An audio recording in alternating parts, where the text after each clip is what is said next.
Happy Thursday po sa ating lahat. Ako si Benison Estareja.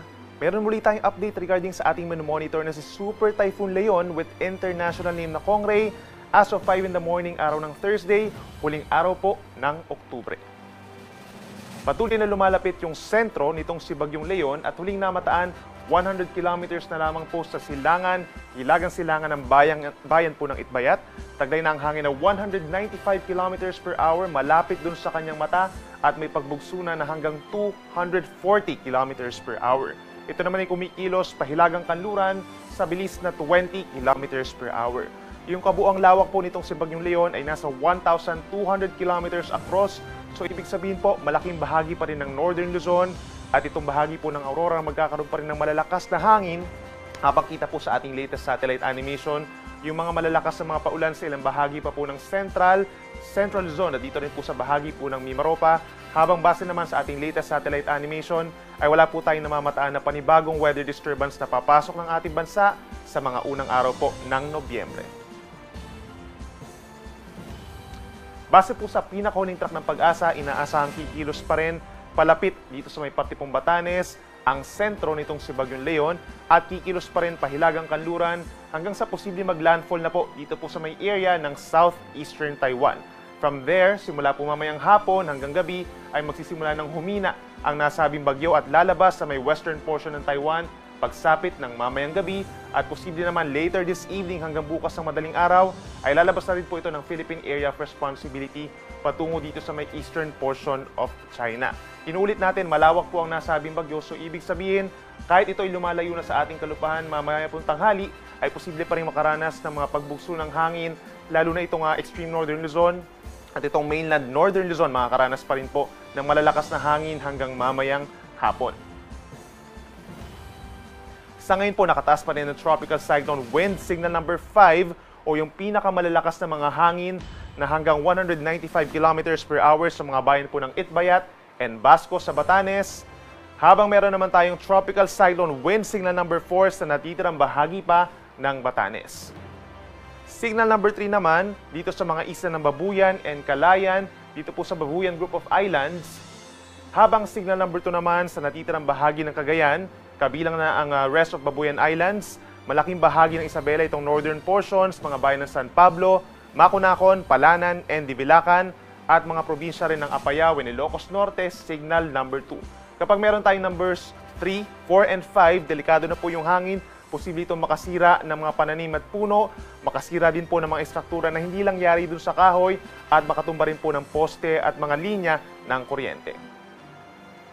Meron naman tayong tropical cyclone wind signal number 1 pa rin sa natitirang bahagi po ng Isabela, malaking bahagi ng Quirino, northern and central portions of Nueva Vizcaya, ganyan sa Abra, Kalinga, Mountain Province, Ifugao, down to Benguet, at meron din tayong signal number 1 sa Ilocos Sur, La Union, at sa northern and central portions of Aurora. Yung ilang bahagi pa ng northern Luzon, dito rin po sa bahagi ng Aurora, tinanggal na po natin yung mga wind signals at mga susunod na issuance po natin, posibleng mabawasan pa yung ating mga wind signals over Aurora, bahagi ng Cagayan Valley, Cordillera Region, and Ilocos Region. Habang yung mga areas po dito sa may extreme northern Luzon, posibleng bumababa na rin po yung mga wind signal natin habang lumalayo sa ating kalupaan ang nasabing Bagyong Leon. Ito naman yung mararanasan po, mga lugar na makakaranas ng malalakas na mga paulan sa susunod po na 24 oras. Intense to torrential rains or over 200 millimeters pa rin ang mararanasang dami ng ulan dito po sa Batanes, kung saan pinakamalapit nga po yung eye wall nitong si Bagyong Leon for today. Heavy to intense rains naman po between 100 to 200 millimeters sa dami ng ulan ngayong araw sa Babuyan Islands, gayon din sa Occidental Mindoro and Calamian Islands kahit malayo yung nasabing bagyo mula doon sa kanilang lugar. At aasahan din po ang moderate to heavy rains or hanggang 100 millimeters na dami ng ulan sa Ilocos Norte, Ilocos Sur, La Union, Pangasinan, Benguet, hanggang sa may Zambales and Bataan. So ito yung mga areas na posibleng magtaas pa rin tayo ng heavy rainfall warnings and rainfall advisories. Kahit patuloy pa rin ang paalala natin sa kanila na posible pa rin ang banta ng baha sa mga low-lying areas, posible rin po yung pagragasan ng mga ilog at pag-apaw ng mga ilog, at sa mga mountainous areas naman po mataas din ang chance na magkakaroon ng mga landslides or pagguho ng lupa. Bukas naman po sa unang araw ng Nobyembre, posible pa rin yung mga paulan sa malaking bahagi ng Luzon, but then yung pinaka magkakaroon ng mga paulan, nasa 50 to 100 millimeters, ay dito po sa may Occidental Mindoro and Calamian Islands dahil dun sa trough pa rin po o yung outer portion nitong si Bagyong Leon. For today, makakaranas naman ng kalat-kalat na ulan and thunderstorms lalo na sa hapon hanggang gabi ang Metro Manila, natitirang bahagi ng Luzon, Western Visayas, and Negros Island region. So kung lalabas po ng bahay, may sure pa rin na meron dalang payong. Para naman po sa mga pagbugso na outer part, doon sa outer part po nitong si Bagyong Leon, meron pa rin tayong mga areas sa malaking bahagi ng bansa na strong to gale force winds or pabugso-bugso mga hangin. Most of Cordillera region for today po yan. Ganyan din sa Aurora, Bataan, Quirino, Nueva Vizcaya, hanggang dito sa Metro Manila, Calabarzon, Mimaropa. Dito sa Bicol region, makakaranas din ng paminsan-minsang pagbugso ng hangin sa Northern Samar at malaking bahagi ng Western Visayas. At habang lumalayo po ang Bagyong Leon at nandun na sa may parting Taiwan, bukas may mga areas pa rin kagaya ng Batanes, Cagayan, and Isabela na bagamat wala ng wind signals by tomorrow, ay meron pa rin mga pagbugso ng hangin na mararanasan. Bukod sa banta po ng hangin at ulan, meron din tayong banta ng matataas na alon sa susunod na 24 oras. In fact, hanggang 14 meters po ang posible doon po sa mga baybayin sa Batanes at higit 3.5 metro naman po ang posible sa mga baybayin ng Ilocos Norte at malaking baybayin ng Cagayan, kabilang na po ang Babuyan Islands. Meron naman tayong hanggang 5 metro taas ng alon or halos 2 palapag po ng gusaling taas ng alon sa Ilocos Sur, Isabela, and Aurora dahil pa rin sa lawak nitong si Bagyong Leon. At posible naman po pagsapit ng mga unang araw ng Nobyembre, mababawasan na yung pagtaas ng ating mga alon dito sa may northern and eastern seaboards ng ating bansa. Bukod sa matataas na alon, posible pa rin po ang storm surge or daluyong ng bagyo, yung patuloy na pagragasa po ng tubig papasok sa ating mga coastal areas dahil sa malakas na hangin, more than 3 meters na taas ng mga pag-alon sa Batanes at sa mga baybayin po ng Calayan, Cagayan. So make sure po na makipag-coordinate sa iyong mga local chief executives for possible evacuation.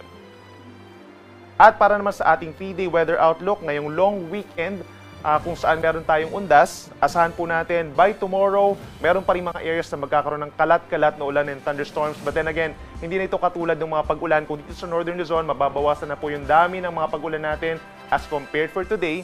But then, meron pa rin po dito sa may Batanes and Babuyan Islands, gayon din sa malaking bahagi pa ng Ilocos region and Cordillera region, dito sa bahagi po ng Central Luzon, lalo na sa may Zambales and Bataan, down to Cavite, Batangas, at malaking bahagi po ng Mimaropa, lalo na sa may Occidental Mindoro and Calamian Islands. Make sure pa rin po na mayroon dalang payong at mag-ingat sa banta ng baha at landslides. Over the weekend naman, that's November 2 to 3, malaking bahagi na ng bansa ang magkakaroon ng improved weather conditions.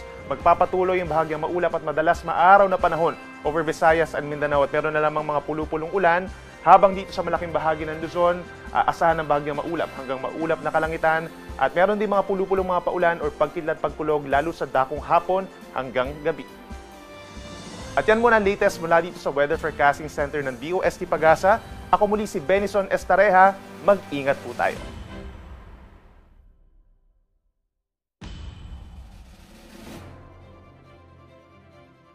Sa muli, maraming salamat sa inyong panonood at pakikinig. Once again, El Maestro. See you on my next vlog. Bye-bye!